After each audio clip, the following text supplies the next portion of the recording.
So ito, papagrind ko yung nosing na ito para maganda. Ang problema kasi dito dati, nabagyo. Lahat ng mga puno dito napakarami niyan. Sabi ko nga, wala naman tayong pinipiling trabaho, basta may ginagawin tropa, nakakatulong sana buhay. Yun po yung aim natin.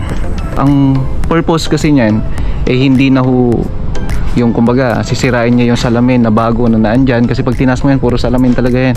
So naisip ko, why not na roll up? Kaya nga ito, kung napapansin nyo yung sa mga previous videos namin, akala mo pangit talaga yung naandyan, na akala mo walang pakinabang.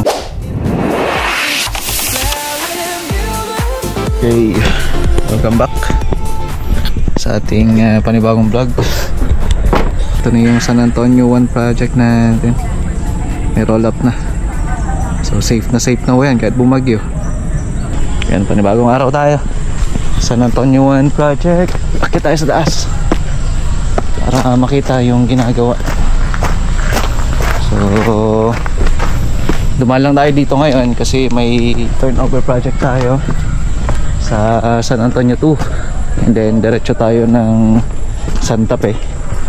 So titingnan pa natin kung saan tayo, kasi may balak pa ako na pupuntahan. So bigyan ko kayo ng update dito. So ito pala yung mga buhangin, no? May mga inakyat pa kasi tayong buhangin, gawa nung sa taas na lang yung ginagawa. So ito, papagrind ko yung nosing na ito para maganda. Yan. Ito, may mga ilaw to. So ito, ayan, papalipat ko yan syempre. So sa ngayon kasi yan ang makikita mo. Yan, may mga ilaw yan. Diba? Para ka nang umakyat sa tawag nito, basta umakyat. Maganda exercise. Medyo nakakapagod nga lang, pero ayos. Ito, papayos natin to. Ayun, no? Okay na to.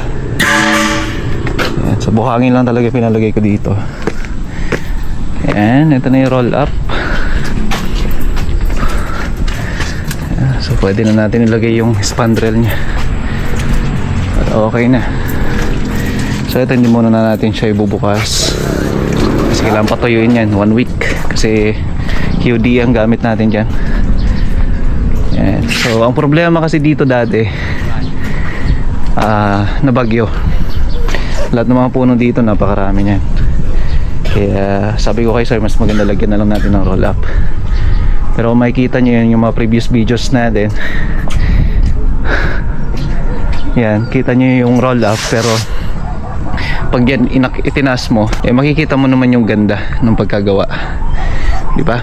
Solid. Yan yung kaisipan na naisip ko na para safe. Okay?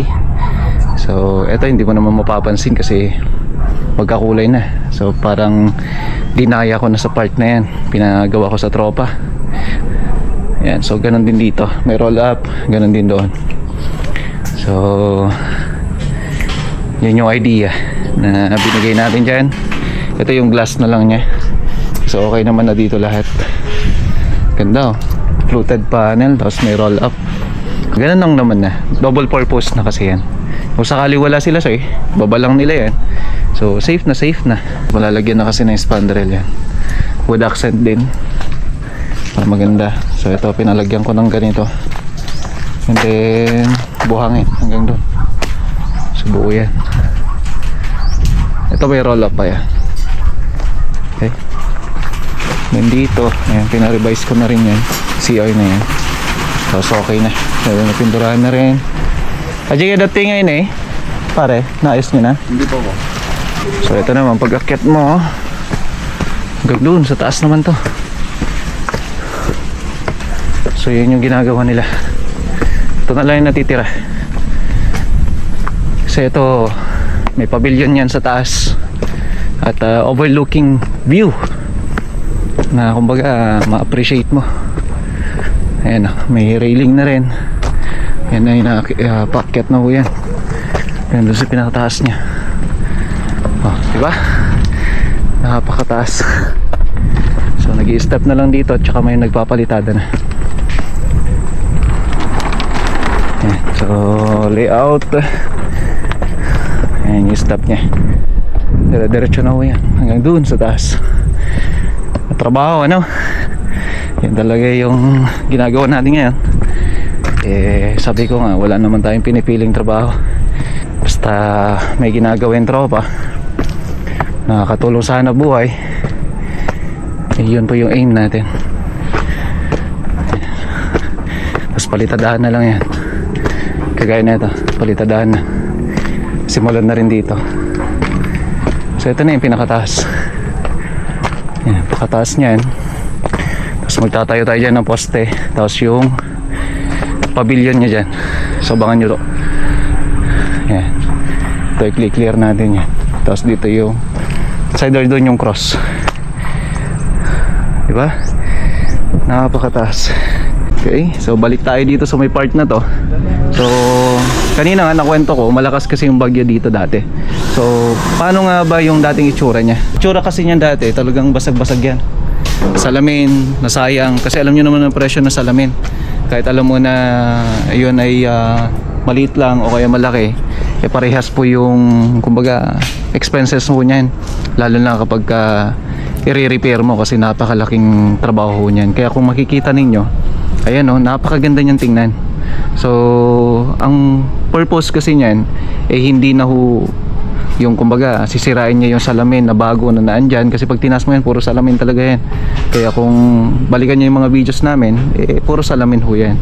Ngayon yung salamin kasi na yan, kagaya nun yung sa taas, pero yan pinalagay ko tempered na ho yan, tempered glass na ho siya. Tapos pinalagyan ko ng channel bar, tapos tubular. So ibig sabihin matibay na ho yan, hindi na ho siya yung basta-basta sisirain lang nung bagyo.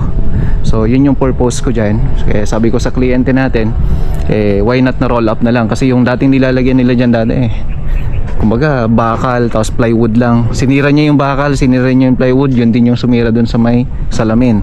So naisip ko, why not na roll up? Kaya nga ito, kung napapansin nyo yung sa mga previous videos namin, akala mo pangit talaga yung nandyan, na akala mo walang pakinabang. So eto kasi yun, eto yung ilalagay ko, actually pinalagay ko, no?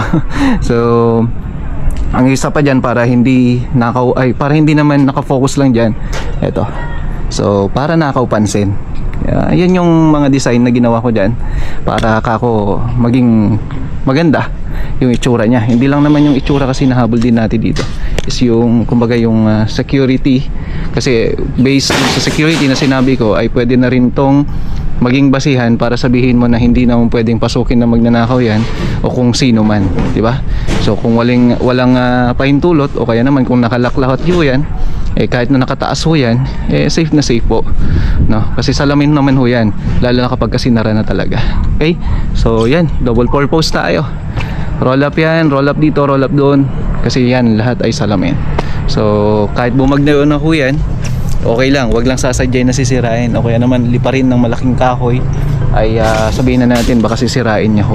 Okay, so clearing na tayo, kasi spad rail lang naman nilalagay dyan. Dito okay naman na lahat, overall okay na. So linis-linis na lang para maayos na. Okay. So sa ngayon kasi pupunta pa tayo ng Santa Fe, tapos yung sa turnover project natin. At yun nga, maulan kasi bumabagyo. May mga materials kasi tayo hatid sa Santa Fe, kaya kailangan natin magbiyahe. Pero punta muna tayo sa turnover project natin.